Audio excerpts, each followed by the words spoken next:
میں ایک سادی سی بات کرتا ہوں، اتنے لوگ جتنے لوگ یہاں بیٹھے ہیں اگر کسی دنیا دار کے ڈیرے پہ چلے جائیں اور اس سے کوئی چیز طلب کریں اور وہ دینے کی استطاعت رکھتا ہو تو وہ کیا خالی لٹائے گا؟ وہ کہے گا اتنے لوگ آگے ہو تو ڈیرہ داری کی شان کے خلاف ہے کہ میں ان کو خالی لٹاؤں۔ تو جب یہ دنیا دار خالی نہیں لٹاتا تو رب کیسے خالی لٹائے گا؟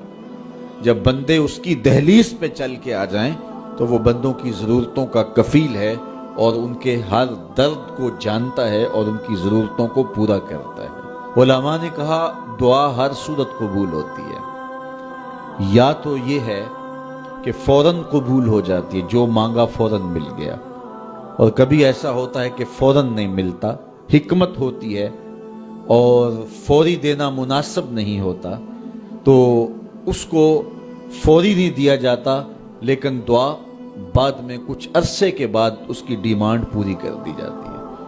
اور کبھی ایسا ہوتا ہے نہ فوری دیا جاتا ہے نہ بدیر دیا جاتا ہے، اس دعا کو ذخیرہ کر لیا جاتا ہے اور حشر کے دن اس کا بدلہ دیا جائے گا۔ اور روایت میں آتا ہے حشر کے دن جب ان دعاؤں کا بدلہ دیا جائے گا جن کا بدلہ دنیا میں نہیں ملا تھا تو لوگ آرزو کریں کہ کاش کہ دنیا میں کوئی دعا قبول ہی نہ ہوئی ہوتی، سارے صلے آخرت میں ملتے۔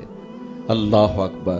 کبھی ایسا ہوتا ہے جو مانگا جاتا ہے وہ نہیں دیا جاتا، اس کے بدلے میں کچھ اور چیز دے دی جاتی ہے جو اس کی ضرورت ہوتی ہے اور جو اس کے لیے مناسب ہوتی ہے۔ وہ کچھ اور مانگ رہا ہوتا ہے لیکن اللہ اپنی حکمت کے تحت اسے کچھ اور عطا کر دیتا ہے۔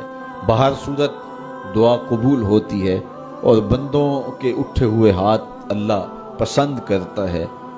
آج یہ بھی بحث چلتی ہے نہیں مانگنا چاہیے، فلاں وقت میں نہیں مانگنا چاہیے، تو وہ کہتا ہے مجھ سے مانگو جب بھی مانگو، میرا دست کرم تمہیں دینے پہ آمادہ ہے۔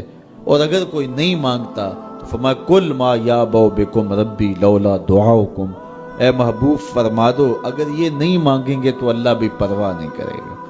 مانگنا تمہاری ضرورت ہے، اگر تم مانگتے رہو گے تمہاری جھولیاں بھرتا رہے گا، اور اگر تمہیں اسے نہیں پکارو گے تو وہ بھی تمہاری پرواہ نہیں کرے گا۔ تو اس کے حضور دعائیں مانگو، اپنی آرزویں پیش کرو، اپنی تمنائیں اس کے حضور پیش کرو۔ اچھا دنیا داروں سے مانگیں تو اپنے لیے مانگتے ہیں، لیکن اللہ سے مانگو تو اپنے لیے بھی مانگو، اوروں کے لیے بھی مانگو۔ وہ کریم ہے، وہ دیتا ہے اور خوش ہو کے دیتا ہے، تو اس سے مانگو، اس سے جھولی پھیلاؤ۔